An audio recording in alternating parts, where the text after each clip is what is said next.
Hello guys, welcome back to my YouTube channel. मैं आज फिर एक नई अपडेट के संग आपके सामने हाजिर हूँ।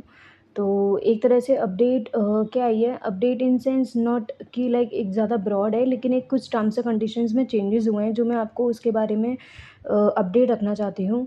वो आए हैं, एक हमारा आर्टिकल पब्लिश्ड हुआ है जो है Google want act on spam reports if they contain personal information. तो बेसिकली पहले हमें समझना पड़ेगा कि ये है क्या है। तो गूगल की स्पैम रिपोर्ट अपडेट आई है। रिपोर्ट अपडेट पूरा मतलब क्या है इसका कि गूगल ने अपने स्पैम रिपोर्ट टूल में एक इम्पॉर्टेंट जो है चेंजेस किए हैं। अगर आपकी स्पैम रिपोर्ट में किसी की पर्सनल इन्फॉर्मेशन आप डालते हो तो गूगल उस रिपोर्ट पर कोई भी एक्शन नहीं लेगा। अब पर्सनल इन्फॉर्मेशन इसमें क्या हो जाती है कि जैसे कोई भी इंसान अगर अपनी पर्सनल डिटेल उसमें मेंशन करके दे रहा है, लाइक फ़ोन नंबर, अपना नेम, अपना ईमेल आईडी, अपने घर का एड्रेस या कोई भी प्राइवेट डिटेल, तो कोई भी अगर पर्सन अगर किसी पर्सन को एक्सपोज़ कर रही है, तो उससे वो वाली जो इन्फॉर्मेशन है गूगल वो हमारा इग्नोर कर देगा। गूगल ने ये रूल इसलिए बनाया है क्योंकि वो नहीं चाहता कि किसी भी जो पर्सन है उसकी जो प्राइवेसी है उसको कुछ भी हार्म हो या उसका जो डाटा है वो किसी भी तरीके से लीक हो। तो मान के चलिए कभी-कभी क्या होता है, कोई भी जो वेबसाइट्स होती हैं वो क्या करती हैं कि गलत एथिक्स को वगैरह को फ़ॉलो करती हैं, ठीक है? तो गलत एथिक्स का फ़ॉलो करने का मतलब ये हो जाता है कि वो अनएथिकल तरीके से अपनी जो वेबसाइट है उसकी रैंकिंग को लाना चाहती हैं। तो वेबसाइट की रैंकिंग लाने के चक्कर में क्या होता है कि वो अपनी, जैसे मैंने आपको बताया था कि 3 तरह की हमारी एसईओ की एक्टिविटीज़ होती हैं, ग्रे हैट और हमारी व्हाइट हैट और हमारी जो होती है ब्लैक हैट। तो ब्लैक हैट में क्या हो जाता है कि यूज़र जो होते हैं वो गलत एक्टिविटीज़ को परफ़ॉर्म करते हैं, जिससे क्या होता है उनकी जो रैंकिंग होती है वो जो शॉर्ट टर्म पीरियड होता है उसमें बहुत ज़्यादा बूस्ट अप हो जाती है।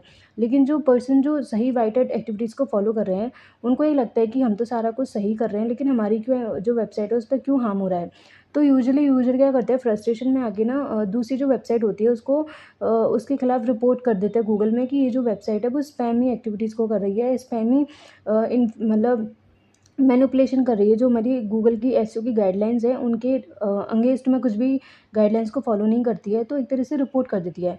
तो इस रिपोर्ट में बस ये चेंज आया है कि अगर आप ऐसे कुछ रिपोर्ट करते हो और कभी-कभी यूज़र क्या करता है, आउट ऑफ द फ्रस्ट्रेशन अपनी पर्सनल डिटेल्स को भी इंक्लूड कर देता है उस रिपोर्ट में कि लाइक मेरा एड्रेस ये है, मेरा ईमेल आईडी ये है, मेरा एड्रेस है और मेरा फ़ोन नंबर ये है कि लाइक अगर आपको कॉन्टैक्ट करना हो तो मुझसे कर सकते हो।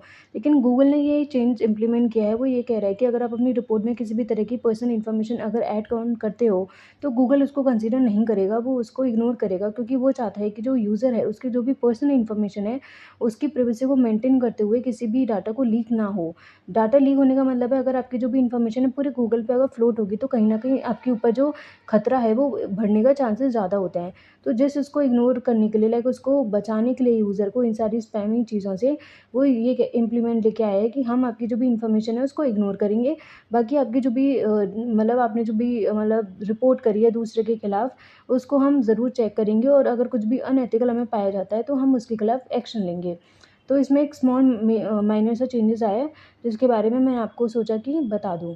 तो बस ये वीडियो इसी के बारे में थी और आज के लिए सिर्फ़ इतना ही। अगर आपको मेरी वीडियो अच्छी लगती है, अगर आपको डेली की ऐसी अपडेट चाहिए नई-नई, तो आप मेरे चैनल को लाइक और सब्सक्राइब ज़रूर करें ताकि आप रोज़ ऐसी नई-नई अपडेट ले सकें। Thank you.